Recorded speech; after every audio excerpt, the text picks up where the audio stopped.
வருமானம் வந்தால் வீட்டில் தங்காது. நல்ல வேலை செய்தது மாதிரி இருக்கும், வந்தது மாதிரி தெரியும், ஆனால் இருக்காது. தேடி பார்த்தா ஒன்னையும் காண முடியாது. அது ஒரு சாபக்கேடு, அது ஒரு பிசாசனுடைய ஆவி. ஏதேனிலே ஆதாம் சுகமாய் வாழ்ந்த ஒரு காலம், அவருக்கு ஒண்ணுமே தெரியல, கஷ்டம் எல்லாம். எப்ப வழிய கோடலாக்குனானோ அப்பவே அவனுக்கு சாபக்கேடாயிருச்சு. அதுக்கப்புறம் இரத்த வியர்வை சிந்தி நிலத்துல பாடுபட்டா வருமானம் அவனுக்கு வராதான், அவனுக்கு நன்மையை காண மாட்டானாம். அன்னைக்கே கொடுத்தது. இன்றைக்கு காலையில கர்த்தர் நமக்கு என்ன சொல்லுகிறார்? நீ அதனால பயந்துராத, நான் உனக்கு முன்னே போய் உன் கோடலான வழிகளை செவ்வைப்படுத்தி உன் கூடாரத்தை செழிக்கும்படி செய்வேன் நான் என்கிறார் ஆண்டவர். மனதார சொல்லணும், என் வாழ்க்கையில் இந்த வருஷம் எல்லா நாளும் நீர் என் முன்னால செல்லணும் ஆண்டவரே. உமக்கு பின்னால வருகிற ஒரு ஆடை போல நான் இருக்கணும். என் கூடாரத்தில் இருக்கிற தரித்திரங்கள், என் கூடாரத்தில் இருக்கிற அந்த சாபக்கேடுகள் இந்த வருஷம் என் கூடாரத்தை விட்டு விலகி என் கூடாரத்தில் ஒரு செழிப்பு உண்டாக வேண்டும் ஆண்டவரே.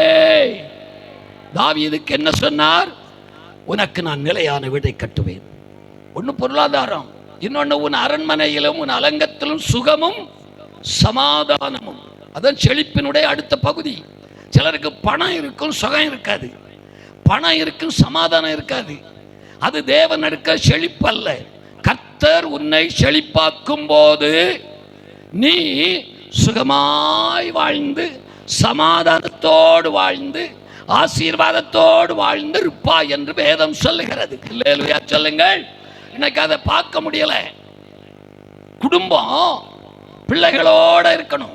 புருஷன், மனைவி, பிள்ளைகள், பேர பிள்ளைகள், இந்த குடும்பங்கள் தான் ஆசீர்வதிக்கப்பட்டது. செழிப்பின் அடையாளம் என்பது உன்னை தனிமரமாய் விடுவதல்ல.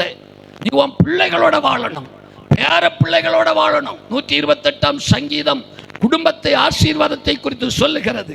உன் மனைவி வீட்டோரங்களில் கனிதரும் திராட்சை கொடி, உன் பிள்ளைகள் பந்தியை சுற்றிலும் ஓலிவ மரக்கன்றுகள். நீ உன் பிள்ளைகளின் பிள்ளைகளை காண்பாய், இஸ்ரவேலுக்கு உண்டாகும் சமாதானத்தை காண்பாய், கைகளின் பிரயாசத்தை நீ சாப்பிடுவாய். வேற ஒருத்தர் எடுத்துட்டு போக மாட்டான். அதான் ஆசீர்வதிக்கப்பட்ட குடும்பம், ஆசீர்வாதமான வாழ்க்கை. இது எப்பொழுது வரும்?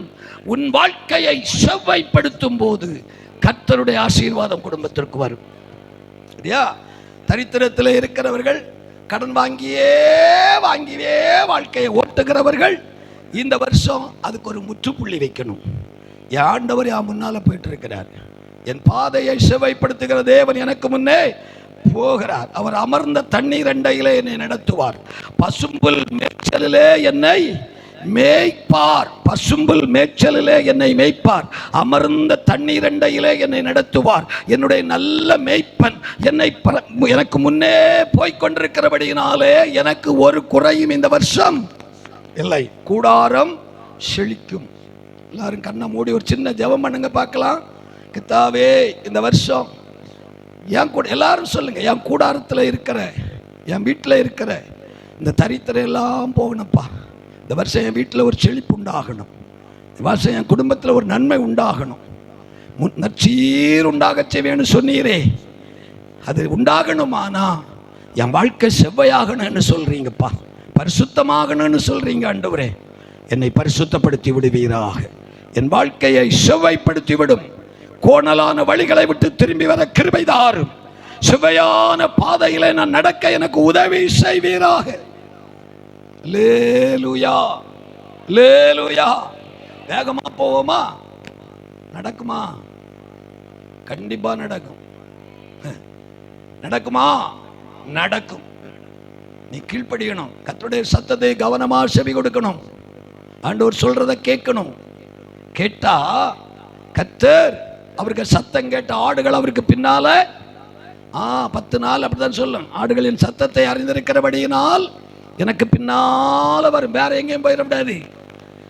வழி விலகி நீ வேற இடங்கள் போயிட்டு ஆண்டவர் அப்படியெல்லாம் சொல்ல விட. ஆண்டவருக்கு பின்னால தான் போகணும். என் ஆண்டவர் என் முன்னால போறாரு, நான் அவருக்கு பின்னால தான் போறேன். ஆகையினால என் வழி செவ்வையானது, நாம் போகும் பாதை செவ்வையானது. பீலையாம் என்ற ஒரு மனுஷன், தீர்க்கதரிசி, பெரிய ஊழியக்காரர். அவனை 2 பேர் 2:15 சொல்லுது, செமையான வழியை விட்டு விலகி போன பிழையாம். பெரிய ஊழியக்காரன் தான், பெரிய தீர்க்கதரிசி தான், போற வழி சரி கிடையாது. அவன் ஜெபம் பண்ணுனா ஆண்டவர் உடனே வருவாராம், உடனே பேசுவாராம், அவ்வளவு பாக்கியம் பெற்றிருந்தான். ஆனா வழி, அப்ப சபைக்கு வாரது வரணும். சபைக்கு வாரதுனால காரியம் ஆகாது, தோத்திரம் பண்ணுவதனால் காரியமாகாது. கவனிக்கணும், ஞானஸ்நானம் எடுத்ததனால் காரியமாகாது, நாம் பூர்வ கிறிஸ்தவன் சொல்வதனால் காரியமாகாது. போற பாதை செவ்வையாகணும், நடக்கும் வழி செவ்வையாகணும். அல்லேலூயா சொல்லுங்கள் பார்க்கலாம். பிலேயாம் யார்? தீர்க்கதரிசி, கர்த்தருடைய தீர்க்கதரிசி, அபிஷேகம் பெற்ற தீர்க்கதரிசி, ஆவியின் வரம் பெற்ற தீர்க்கதரிசி, முகமுகமாய் கர்த்தரோடு பேசுகிற தீர்க்கதரிசி. ஆனா வழி வழி வழி சாமர்த்தியம் சாமர்த்தியம் நடந்தது என்ன தெரியுமா? ஐயோ பாவம், நாசமா போனான்.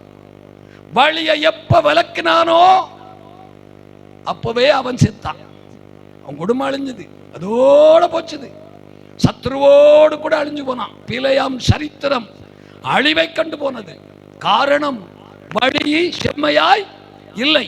நீ சொல்றாரு, நான் முன்ன போறேன், நீ என் பின்னால வா. நான் முன்ன போனா வழியை செம்மையான வழிதான். அப்ப நீ என் பின்னால வருவதற்குன்னை ஆண்டவரே அந்த கிருபையை தாருன்னு கேளு. உனக்கு பின்னால வரணும் ஆண்டவரே, வேற யார் பின்னாலையும் போயிடக்கூடாதே. லோ வாலிப பிள்ளைகள் இருக்கிறீங்களா? தெளிவா சொல்லட்டுமா? கண்டவன் பின்னாலே எல்லாம் போனேன், அவ்வளவுதான். ஆமா ஆமா, நினைச்சவன் பின்னாலே எல்லாம் போக நினைச்சாலே சரித்திரம் முடிச்சிருவார் ஆண்டவர். ஞானஸ்நானம் எடுத்திருக்கிற நீ ஆண்டவருக்கு பின்னாலதான் போகணும். ஆண்டவர் உனக்குன்னு ஒரு வாழ்க்கையை வச்சிருக்கிறாரு, அது செழிப்பான ஆசீர்வாதமான வாழ்க்கையா இருக்கும். நீ கண்டவன் பின்னால போனேன்னு வச்சுக்கோ, அவ்வளவுதான். சரித்திரம் வேற, சொப்பனத்துல நடக்கும். ஒவ்வொரு முறையும் சொல்றோம், ஜாக்கிரதையை கடைபிடி, கவனமா கேளு. ஆடுகளின் சத்தத்தை அறிந்திருக்கிறபடியினால் என் பின்னால வருன்னார் இயேசுநாதர். ஆடுகள் வேற எவன் பின்னாலையும் போகாது, என் பின்னாலதான் வருன்னாரு. அதுல கவனமா இருக்கணும் பிள்ளைகள், வாலிப பிள்ளைகளுக்கு எச்சரிப்பு. 2வது 112ஆம் சங்கீதம், ஒண்ணு செழிப்பு, ஒண்ணு செழிப்பு. எல்லாரும் சொல்லுங்க, செழிப்பு. செழிப்புன்னா என்னது? ஆசீர்வாதம். ஏன் வாயத்தன்னு அது கூட சொல்றதுக்கா பிசாசு வாயை பிடிச்சு போட்டுறான்? வாயத்தன்னு சொல்லு, ஆசீர்வாதம்.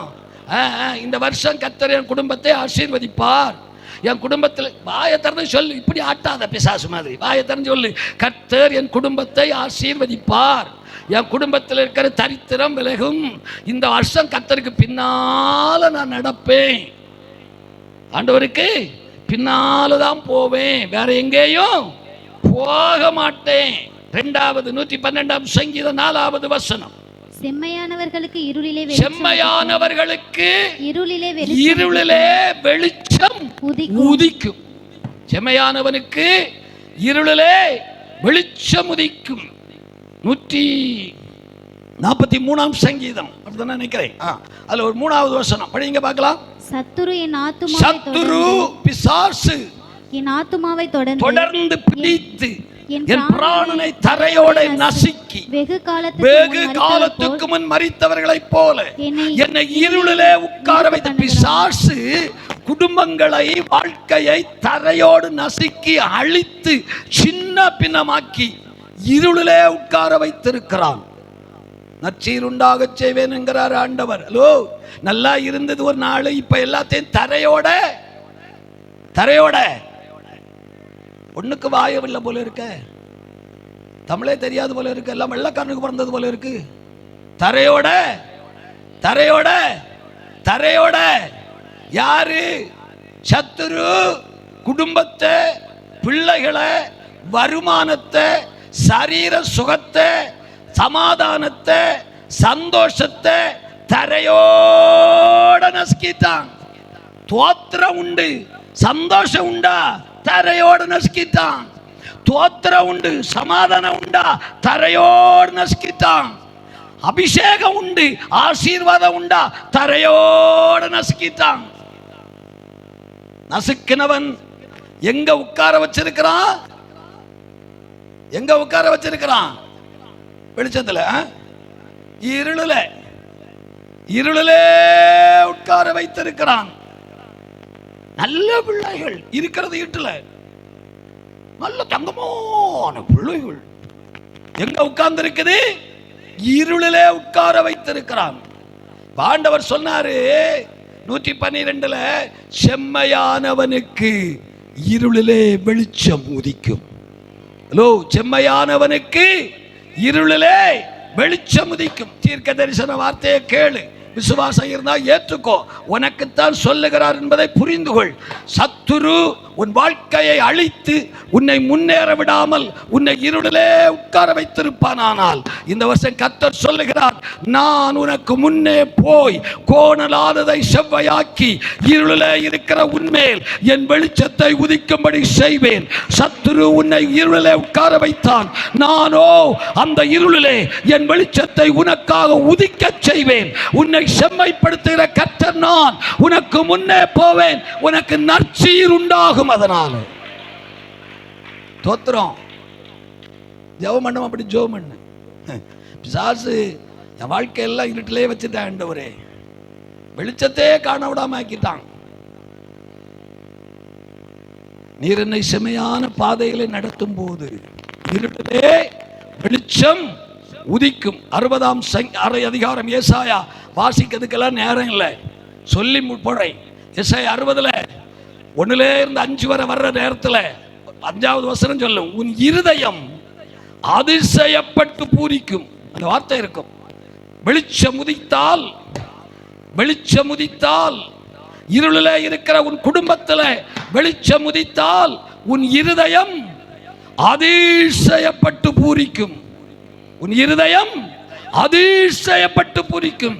என் குடும்பத்தில் எப்படி நடந்ததா, என் வாழ்க்கையில் எப்படி நடந்ததா, நான் எப்படிப்பட்ட இடத்துல இருந்தேன், ஐயோ என் ஆண்டவர் எனக்கு இதை செய்தாரே, உன் இருதயம் அதிசயப்பட்டு பூரிக்கும். அது ஒண்ணு. அதுக்கு முன்னால அது என்ன எழுதியிருக்குன்னா, வருவார்கள் அப்படின்னு எழுதியிருக்கும். வருவார்கள், ஜாதிகள் வருவார்கள், ராஜாக்கள் வருவார்கள், உன் பிள்ளைகள் வருவார்கள் அப்படின்னு எழுதியிருக்கும். நான் அதை கொஞ்சம் திருத்தி சொல்றேன். என்ன பாரு, என்ன பாக்குறியா? தூக்கம் வருது, நான் மண்டையில ஒரு கொட்டு கூட அந்த ஒரு அம்மா தலை இப்படி ஆட்டுது. தரித்திரம், சாப பிசாசு. அந்த பிசாசு போகட்டும், வருஷத்துல இந்த வாரத்திலே ஆகுது. அந்த சாப பிசாசு குடும்பத்துல போகட்டும். தோத்திரம். சபைக்கு வர்றதே உறங்குறதுக்கு தான். எவ்வளவு சொன்னாலும் கேட்கறது இல்லை. குடும்பத்தில் போனா சுவாத்துக்கு வழி கிடையாது. இங்க வந்தாவது கொஞ்சம் விழிப்பா இருக்கலாம்ல, என்ன சொல்றாங்கன்னு கேட்கலாம்ல.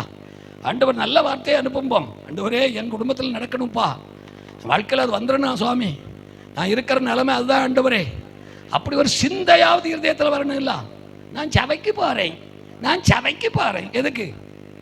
கர்த்தருடைய நாமம் தூஷிக்கப்படுவதற்கா சபைக்கு போவது? தேவ நாமத்துக்கு மகிமை குறைச்சல் உண்டாவதற்கா சபை? தோத்திரம். உன் தலைமுறைகளை பாரு, உன் குடும்பத்தை பாரு.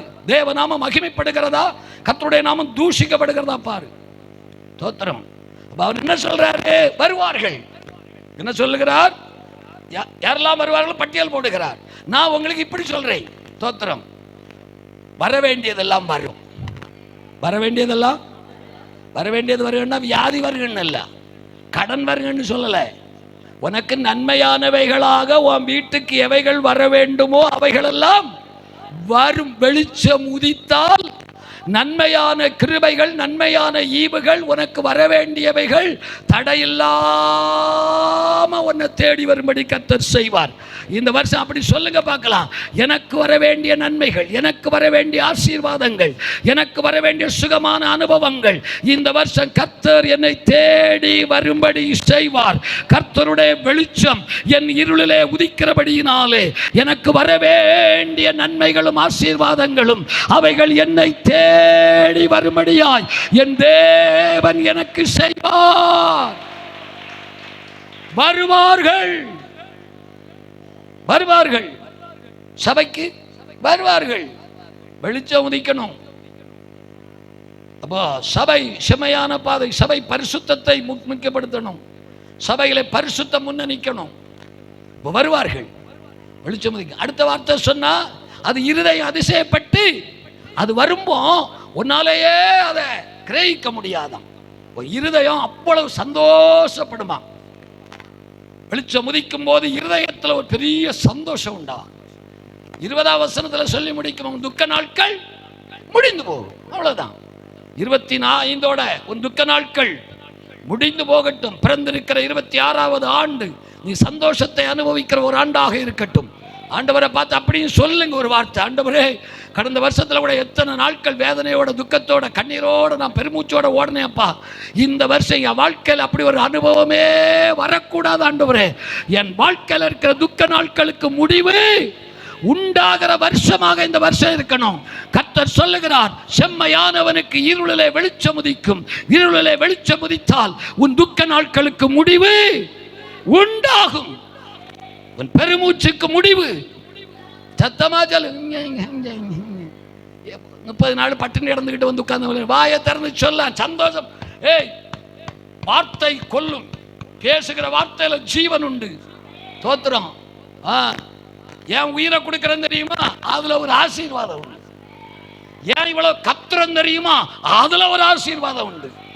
எரேமியா 48 சொல்லும் பொழுது சொல்லுவார், கர்த்தருடைய வேலையை அசதியாய் செய்கிறவன் சபிக்கப்பட்டவன். சத்தத்தை உயர்த்தி உன் முழு பலத்தோட நீ ஒரு அல்லேலூயா சொன்னா அதுக்கு ஒரு ஆசீர்வாதம் வரும். முழு பலத்தோட தோத்திர ஆண்டவரே சொன்னா அதுக்கு ஒரு ஆசீர்வாதம் வரும். நீ அதை சொல்லாம உள்ளே முழுங்கினா சாபம் வர எழுதி இருக்குது.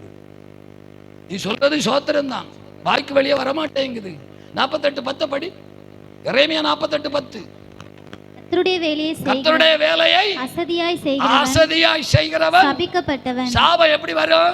சபையில போய் நின்னுக்கிட்டு இப்படியே நின்னுக்கிட்டு புடிச்சு வச்ச டேஷ் மாதிரி இப்படியே ரோட்டோரங்களை நிக்கிறது மாதிரியே நின்னுக்கிட்டு. கர்த்தருடைய சபை ஆராதிக்க வந்திருக்கிறாய். இங்க வரும் முழு பலத்தோட கர்த்தரில் அன்பு கூறணும். ஆத்துமாவோடும் ஆவியோடு மட்டுமல்ல, உன் முழு இருதயத்தோடும் உன் முழு ஆத்மாவோடு மட்டுமல்ல, உன் முழு பலத்தோடு கர்த்தரை துதிக்கணும். அதுல ஒரு ஆசீர்வாதம் வரும். அனுபவித்து பார், சொல்லிப்பார். அது இல்லாம இப்படியே இருந்தேன்னா அங்க பைபிள் சொல்லுது. என்ன வருமா? என்ன வருமா சொல்லுங்க.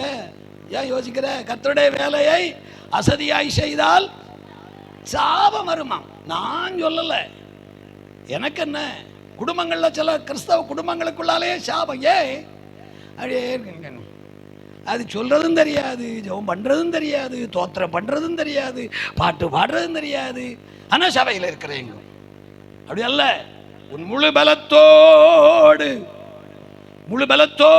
கர்த்தரை, கர்த்தருக்கு வேலை செய்யறது முழு பலத்தோட செய்யணும். ஏன் கர்த்தர்னு இப்ப தெரியுதா? அதுல ஒரு ஆசீர்வாதம், அதுல ஒரு ஐஸ்வர்யம். நான் சத்தம் போட போட எனக்கு பலம்தான் பெருக்குமே இல்லாம நான் பலவீனப்படுறது கிடையாது. அதான் போட்டு பாரு, முயற்சி பண்ணிப்பார். ஒருவேளை குடும்பத்துக்கு சாபம் விலகிறதுக்கு அது கூட ஒரு வழியாக இருக்கலாம். சிலருடைய சாபத்துக்கு காரணம் சபையில வந்து அப்படியே நின்றுக்கிட்டு ஆடிக்கிட்டு இந்த கல்லறைக்கு போற ஆட்கள் மாதிரி பாதரக்க முடியாத சில கேசுகள் எடுப்பாங்க இல்லையா, மூச்சு வாங்கிக்கிட்டு அந்த மாதிரி. அதனாலே கூட சாபங்கள் இருக்கலாம் சில குடும்பங்களில். சில குடும்பங்களில் தேவ பிள்ளைகள் குடும்பங்களில் பாவம் செய்தோன்னு சாபம் வராண்டாங்க. இப்படி செய்தாலே சாபம் வருமா? நம்ம சபையில் அப்படி யாரும் இருக்கக்கூடாது. கையை தூக்கி பலத்தோட ஒரு அல்லேலூயா சொல்லுங்க பார்க்கலாம். இன்னும் கொஞ்சம் பலத்தோட சொல்லுங்க. நீ போடுற சத்தத்துக்கு ஒரு ஆசீர்வாதம் வரும். தைரியமா நான் சொல்லுவேன்.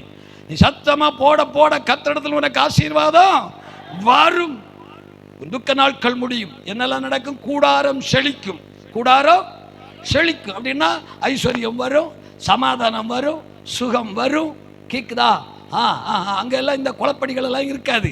இப்ப வெளிச்சம் உதித்தால் வர வேண்டியதெல்லாம் வரும். என்னெல்லாம் வரணுமோ அதெல்லாம் வரும். இதுவரை வராம தடைபட்டு நின்றவைகள் வரும். இருதயமே அதிசயப்படுமா?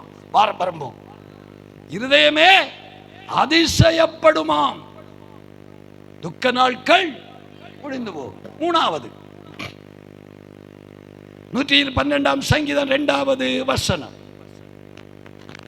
112:2.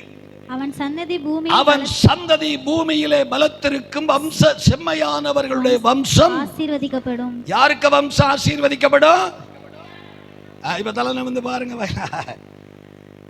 யாருக்கு வம்சம் ஆசீர்வதிக்கப்படுமா? செம்மையானவர். மனுஷன் செம்மையானவனாய் மாறுவது எப்படி? அவருடைய கிருபை. மனுஷன் செம்மையானவனாய் எப்ப மாறுவான்? அவருடைய கிருபை. அவர் சொல்றாரு, நான் முன்ன போவேன், நீ என் பின்னால மட்டும் வரணும், நீ என் பின்னால வந்துடணும், வேற எங்கேயும் போயிடக்கூடாது. நீ என் பின்னால வந்துகிட்டு இருந்தேன்னா தான் செம்மையாக்கி, கூடாரத்தை செழிப்பாக்கி, வெளிச்சம் உதிக்க பண்ணி, உன் வம்சத்தை நான் ஆசீர்வதிப்பேன், உன் வம்சத்தை ஆசீர்வதிப்பேன். அப்படின்னா தலைமுறைகளை ஆசீர்வதிக்கிற தேவன், பிள்ளை அதான் வம்சம். இதுனா குடும்பங்களில் வந்தால், ஊர்களில் கிராமங்களில் வந்தால் சொல்லுவீங்களா, அது இன்னும் இருக்க வம்சம்னு. அப்படி பழக்கம் உண்டா? சொல்கிறது உண்டா? உங்கள் ஊரில் எல்லாம் சொல்கிறது உண்டா? வம்சம் இன்னாருக்க வம்சமாக்கும், அவருக்கு தாத்தம் பூட்டம் எல்லாம் அந்த ஆளாக்கும், அந்த வம்சமாக்கும் இதெல்லாம் அப்படின்னு சொல்கிறது எங்கள் ஊரில் சொல்லுவோம். சில வம்சம் அட்ரஸே இல்லாமல் கிடக்குது, சில வம்சம் அட்ரஸே இல்லாம கிடைக்குது. இப்ப ஆண்டவர் சொல்றாரு, நான் முன்ன போய் கோணலால விளை செவையாக்குவதனால உன் வம்சத்தை ஆசீர்வதிப்பேன். தோத்திரம். அப்ப பெற்றோர் கவனிக்கணும், பிள்ளைகள் கர்த்தரால் ஆசீர்வதிக்கப்படணுமானா பிள்ளைகளுக்காக சேவம் பண்ணுங்க. அதெல்லாம் நடக்காது, அதெல்லாம் நடக்காது. சொப்பனம் காண வேணாம். நீ செம்மையான பாதைக்கு வரணும், நீ ஆண்டவருக்கு பின்னால வரணும். நீ செம்மையானவனாக நடந்து போகும்போது கர்த்தர் உன் தலைமுறைகளை கவனிப்பார். நீதிமான் கைவிடப்பட்டதில்லை, அவன் சந்ததியும் கைவிடப்பட்டது இல்லை. நீ நீதிமானாய் தேவ பிள்ளையாய் முன்னே அப்பா பின்னால போயிட்டு இருந்தேன்னா அப்பா உன் பிள்ளைகளை கைவிடவே மாட்டார். இந்த வருஷம் அது ஒரு ஆசீர்வாதமாக குடும்பங்களுக்கு வரட்டும். உன் தலைமுறைகளின் மேல், உன் சந்ததியின் மேல், உன் வம்சத்தின் மேல்.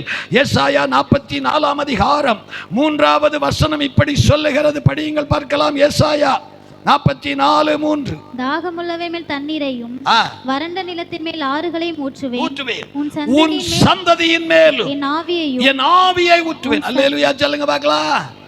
அப்ப உங்க பிள்ளைகளுக்கு மேல என்ன ஊற்றப்படும்? ஆவி.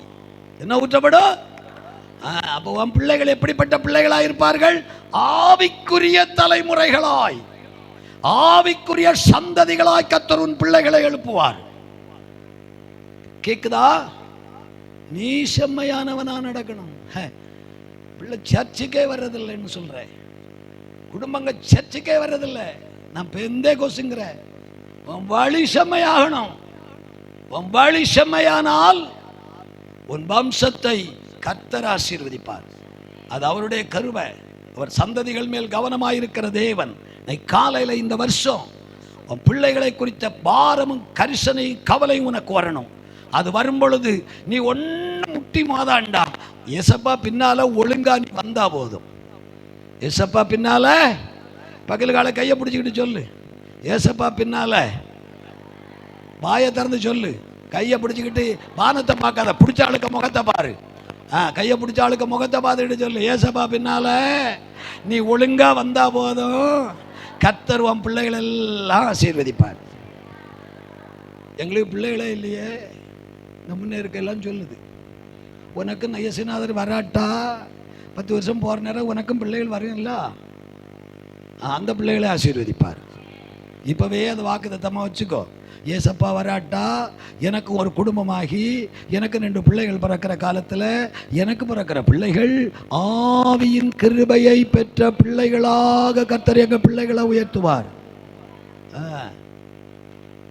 ஏசாயாவில் 59 அதிகாரம் 21வது வசனத்தில் சொல்லும்போ பெற்றோருக்கு சொல்லுகிறார்.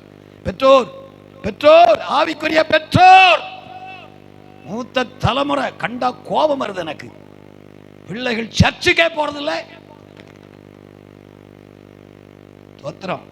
கிறிஸ்தவம் நாரடிக்கப்படுகிறது, கிறிஸ்துவின் நாமம் தூஷிக்கப்படுகிறது. தலைமுறை, மூத்த தலைமுறை பெந்தேகோஸ்ல ரொம்ப கவனம். ஒப்பாரிவை மார்பிள் அடித்து புலம்பு உன் பிள்ளைகளுக்காக. நீ செய்கிறது சரி, நீ போறது சரியெல்லாம் பேசாத. முதல்ல உன் பிள்ளைகள் சரியா இருக்காங்களா பாரு, உன் குடும்பம் சரியா இருக்கா பாரு, ஒழுங்கா சர்ச்சுக்கு வருதா பாரு. அதுக்கப்புறம் மற்றவங்களை பத்தி குறை சொல்லணும். அல்லேலூயா சொல்லுங்க பார்க்கலாம். மற்றவங்களுக்கு குறை அதுக்கு முன்னால நீ பேசினாலே வா வீட்டுக்குள்ள ஒன்று சர்ச்சுக்கு ஒழுங்கா இன்னும் போகல. மற்றவங்களை குறை பேசிக்கிட்டு விட்ட வாயை திறந்தா ஒரு அல்லேலூயா சொல்லுங்க பார்க்கலாம். பேசப்படாது, அந்த வார்த்தையே வரப்படாது, வரக்கூடாது. தலைமுறைகளை ஆசீர்வதிக்கணும் கர்த்தர்.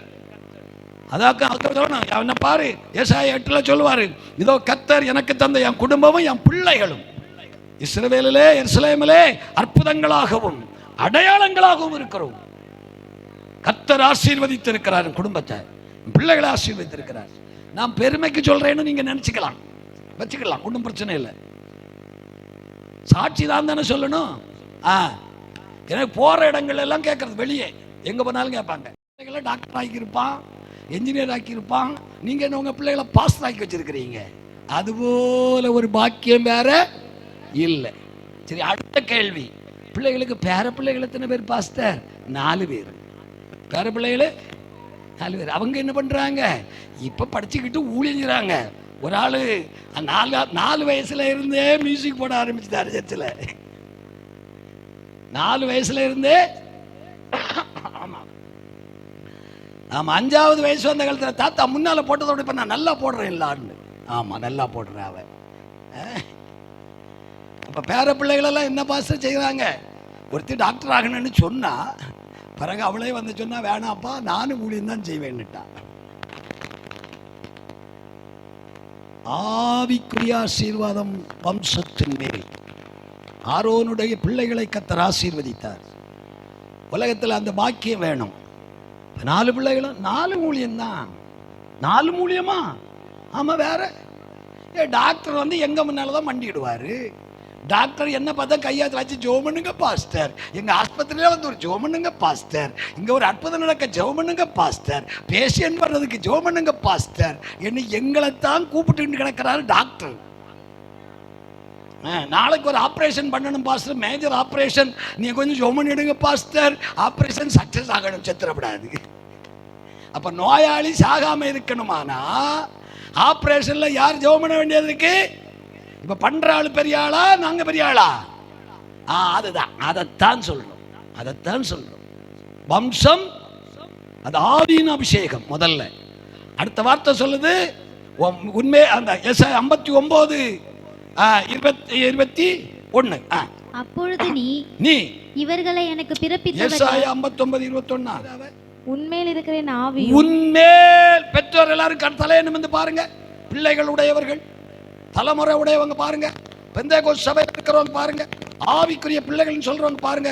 உன்மேல் இருக்கிற ஆவி, நான் உன் வாயில் இருக்கிற என் வார்த்தைகளும் இது முதல் என்றென்றைக்கும் உன்னோடும் இருக்கும், உன் சந்ததிக்கு மேலே இருக்கும், சந்ததிக்கு மேலே இருக்கும், நீங்குவதில்லை. ஹலோ, ஆவியை பெற்ற பிள்ளைகள் எல்லாம் ஒரு அல்லேலூயா சொல்லு பார்க்கலாம். வார்த்தை வசனம் 1-2 தெரிஞ்சிருந்தா ஒரு அல்லேலூயா சொல்லு பார்க்கலாம். எல்லாம் தெரிய வேண்டாம், ஒரு 2-3 வசனம் எல்லாம் தெரியும் சாமி, ஆவியா மேல இருக்குதுன்னு சொன்ன சத்தமா ஒரு அல்லேலூயா சொல்லு பார்க்கலாம். ஆண்டவனை காலையில உனக்கு தீர்க்க தரிசனமாக சொல்லுகிறார், நீ என் வழியில நட, உனக்கு முன்னால நான் போறேன், நீ என் பின்னால வா. உன் மேல இருக்கிற ஆவியும் உன் வாயில இருக்கிற வார்த்தையும் உன் பிள்ளைகளுக்கு மேல நான் வைப்பேன். உன் வம்சம் ஆசீர்வதிக்கப்படும். நீ ஜெபம் பண்ணினா மட்டும் காரியம் நடக்காது, நீ அப்பா பின்னால வரணும். தாத்திரம் காலையில் எழுப்பி 1 மணிக்கு நாங்க தாத்திரம் பண்றோம். தாத்திரம் பண்ணுனா என்ன? உன் பிள்ளை எங்க போயிட்டு இருக்குது? உன் பிள்ளைக்கு மேல அந்த ஆவி இருக்கா? உன் பிள்ளைக்கு மேல அந்த அபிஷேகம் இருக்கா? உன் பிள்ளைக்கு மேல அந்த வார்த்தை இருக்கா? உன் மேல இருக்குங்கிற, உன் மேல அப்ப இருக்கிறது சரியில்லாதது, அது பிசாசின் ஆவி. தேவனுடைய ஆவி உன் மேல இருந்தா, தேவ வார்த்தை உன் வாயில இருந்தா, தெய்வம் போய் சொல்லுகிறவர் அல்ல. உன் மேல இருக்கிற ஆவியும் உன் வாயில இருக்கிற வார்த்தையும் உன் பிள்ளைகளுக்கு மேல வரும், பிள்ளைகளுக்கு மேல வரும். தீமோத்தேயுவுக்கு சொல்லும் பொழுது, தீமோத்தேயுவே உன்கிட்ட ஒரு நல்ல விசுவாசம் இருக்கு, மாயமற்ற விசுவாசம்.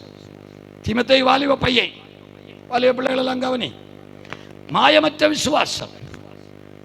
அதை சொல்லும்போ இந்த விசுவாசம் உனக்கு சும்மா வானத்திலண்டெல்லாம் வரல தீமோத்தேயு, இது உங்க பாட்டி கிட்ட இருந்தது, உங்க பாட்டிய கிட்ட இருந்தது, அப்புறம் அங்கே இருந்து உங்க அம்மா கிட்ட வந்தது.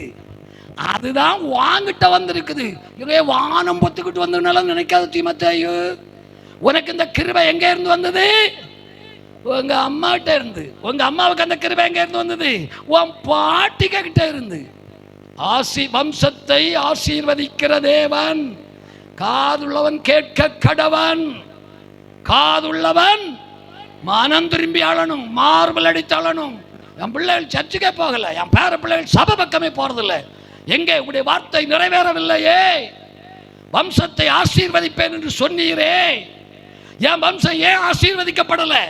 பணம் அல்ல ஆசீர்வாதம், முதல்ல ஆவியின் ஆசீர்வாதம் வரணும், அபிஷேகம் இறங்கணும், வார்த்தை வரணும், கூட எல்லா ஆசீர்வாதமும் வரணும். வம்சம் எத்தனை பேர் இந்த காலை வேளை எதிர்பார்க்கிறீர்கள்? கர்த்தரின் தலைமுறைகளை ஆவிக்குரிய தலைமுறைகளாய் ஆசீர்வதிப்பார். கண்ணை மூடி ஒரு சின்ன ஜெபம் பண்ணுங்க, வலது கரத்தை உயர்த்தி. கர்த்தரின் தலைமுறைகளை ஆவிக்குரிய தலைமுறைகளாய் ஆசீர்வதிப்பார். ஆண்டவருடைய வார்த்தையை சொல்லும் தலைமுறைகளாய் ஆசீர்வதிப்பார். நான் ஏசப்பா பின்னால் போவதனால் என் பிள்ளைகளை கர்த்தர் கைவிடவே மாட்டார். கரங்களை தட்டி கர்த்தருக்கு ஸ்தோத்திரம். நற்சீர் உண்டாக செய்யும் தேவன் உன் குடும்பத்திலே அதை உண்டு பண்ணுவார். உன் குடும்பம் செழிக்கும், அது ஒரு நற்சீர் தானே.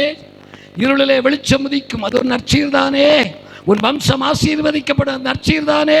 முந்தின சீரை பார்க்கலும் கர்த்தர் இந்த வருஷம் உங்க வாழ்க்கையில குடும்பத்தில் தம்முடைய வார்த்தையை நிச்சயமாய் நிறைவேற்றுவார். ஒரே ஒரு வார்த்தை, அப்பா பின்னால போயிடணும். யார் பின்னால போகணும்? அப்பா பின்னால போகணும். அவர் சொல்றாரு, உங்களை திறந்து விட்டுருக்கேன், திறந்து விட்டுட்டேன், நீங்க அடைச்சு வைக்கல, உங்களை ஃப்ரீயா விட்டுருக்கிறேன்.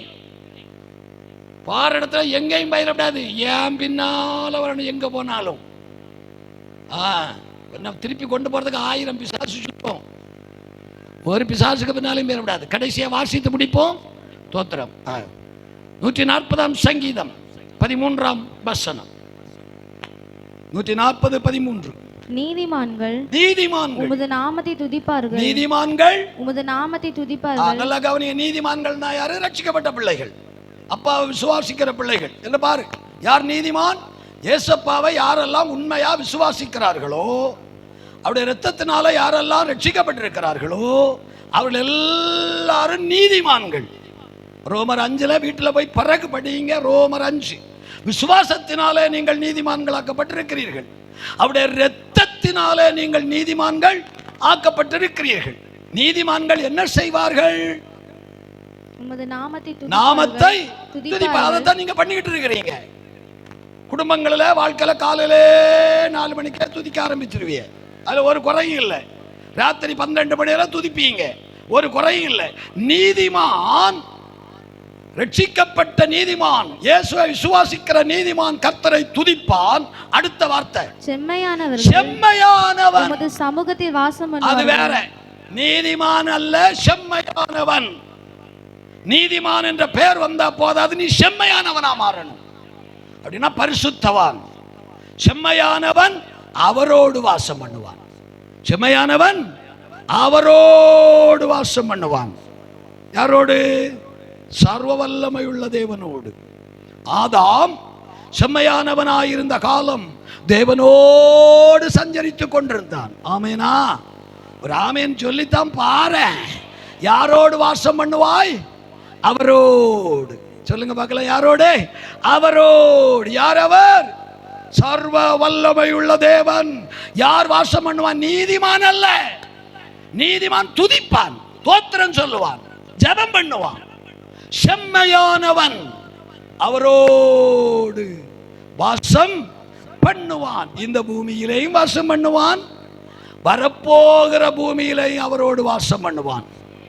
பரலோகத்திலும் அவரோடு வாசம் பண்ணுவான், இந்த பூலோகத்திலும் அவரோடு வாசம் பண்ணுவான். யாரோடு வாசம் பண்ணுகிறீர்கள் என்பதற்கு ஒரு அடையாளத்தை இப்பவே நீங்க கண்டுபிடிச்சிடலாம். அவரோடு வாசம் பண்ணுகிற பிள்ளைகளின் அடையாளம் செம்மையானவன் அவரோடு. இந்த ஆம்பளைகள் எல்லாம் சத்தமா வாயை திறந்து சொல்லு, செம்மையானவன் அவரோடு வாசம் பண்ணுவான். அவரோட வாசம் பண்ணுகிறவனுடைய அடையாளம் ஆண்டவரோட தான் நாங்க இருக்கிறோம், ஆண்டவர் எங்க கூட இருக்கிறாரு. இருக்கிறாரா படுக்கிறாரா எனக்கு தெரியாது. வாசம் பண்ணுதல் அவரோடு. மார்க் 3 அதிகாரம் 14-15 வசனங்களை படித்தீர்களானால், மார்க் 3:14-15, அவர் 12 பேரை தெரிந்தெடுத்து அவர்கள் அவரோட கூட இருக்கும்படியாய் வைத்துக் கொண்டார். 12 பேரை எடுத்தாரு, ஆயிரக்கணக்கில் வந்தாங்க. அதுல ஒரு 12 தான் கவனி, ஆயிரக்கணக்கில் வந்தார்கள். அப்பஞ்சாப்பிட்ட புருஷர்கள் 5000 பேர். அப்ப ஸ்திரீகள் 50,000, பிள்ளைகள் அது ஒரு 50,000, புருஷர்கள் 5000, அப்பஞ்சாப்பிட்டது 12 பேரை எடுத்தார். அதுல 12 அவரோடு கூட, மீதி எல்லாம் தெருவோடு. சொல்லுங்க, 50,000த்துல 12 அவரோடு, மீதி உள்ளதெல்லாம் தெருவோடு. தெருவாடு, தெருவாடு தான் எனக்கு. இந்த 12 அவரோட இருக்கிறவர்கள். இங்க இருக்க நீங்க அவரோட தான் இருக்கிறோம், அப்பா எங்களோட இருக்கிறீங்களே. அவரோட இருந்தால் அந்த வார்த்தை சொல்லுது, பிசாசுகளை துரத்துவார்கள். ஹலோ, கேக்குதா? அவரோடு வாசம் பண்ணுகிற மக்கள் பிசாசுகளை துரத்துவார்கள். பிசாசை துரத்துறவங்க மட்டும் அல்லேலூயா சொல்லு. யாராவது துரத்தி இருக்கிறியா? ஒன்ன துரத்துது தலைகீழா, ஒன்ன துண்டை காணும் துணியை காணும் ஓட வச்சிருக்குது. குடும்பத்துல இருக்க விடாம ஒன்னு ஓட வச்சிருக்குது. இன்னைக்கு நீ அதை துரத்தணும். அவரோடு இருக்கிறவர்கள் பிசாசுகளை துரத்துவார்கள். அப்புறம் வியாதியஸ்தர்களை சுகமாக்குவார்கள். ஆக்குறவங்க அல்லேலூயா சொல்லுங்க. அதுதான் ஊழியம். இந்த வருஷம் அது நடக்கணும். சபையில ஜெபக்குழு நடத்துறவர்கள், சிறுவர் ஊழியம் செய்கிறவர்கள், உன்னோடு கூட கர்த்தர் இருக்க நீ கர்த்தரோட வாசம் பண்ணினால், ஜெபக்குழு லீடர்ஸ் எல்லாம் கையை தூக்க பார்க்கலாம். கிராமங்களில் ஜெபக்குழு நடத்துறவங்களை கையை தூக்க ஒரு அல்லேலூயா சொல்லு. தெருவில் ஊழியம் செய்யறவங்க ஒரு அல்லேலூயா சொல்லு. ஆண்டவர் சொல்ற, நீ என்னோட வாசம் பண்ணணும். நீ செம்மையானவனாய் என் பின்னால வந்தா நீ என்னோடு வாசம் பண்ணுவாய். என்னோடு கூட நீ இருந்தால் நீ பிசாசுகளை துரத்துவாய். பகல கால கையை பிடிச்சிக்கிட்டு சொல்லு, நீ அவரோடு கூட இருந்தால் நீயே பிசாசுகளை துரத்துவாய், நீயே வியாதிகளை சுகமாக்குவாய். ஆண்டவரை பற்றி சொல்லுவா.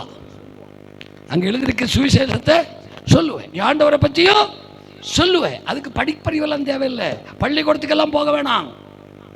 ஏய், எப்பாவை பற்றி சொல்றதுக்கு அம்மா கிளவி காது விட்டு கேடு. பிசாசம் துரத்துறதுக்கு, வியாதியை சுகமாக்குறதுக்கு, அப்பாவை பற்றி சொல்றதுக்கு நீ பள்ளிக்கூடத்துக்கே போக வேணாம். உனக்கு எழுத வாசிக்க தெரியவே வேணாம். நீ திக்குவாயும் மந்தனாவும் உள்ளவனா இருந்தா போதும். மீன் பிடிச்சு கிடக்கிற பைத்தியக்காரன போல இருந்தா போதும். நீயும் பிசாசை துரத்த முடியும். நீயும் வியாதியை சுகமாக்க ஒண்ணுங்க. ஆமேன்னு சொல்லு. பிசாசை நீயும் துரத்துவாய், வியாதியை நீயும் சுகமாக்குவாய், நீயும் சிலருக்கு இயேசுவை பற்றி சொல்லுவாய். ஆமேனா? இந்த வருஷம் அது சபையில நடக்கணும். இங்க இருக்கிற உங்கள் எல்லாரையும் கொண்டு அது நடக்கணும். சபையில இருக்கிற எல்லா பிள்ளைகளும் இயேசுவோடு கூட நடக்கணும். இயேசு உங்களை கரங்களில் எடுத்து பயன்படுத்தணும். ஆமென், அல்லேலூயா.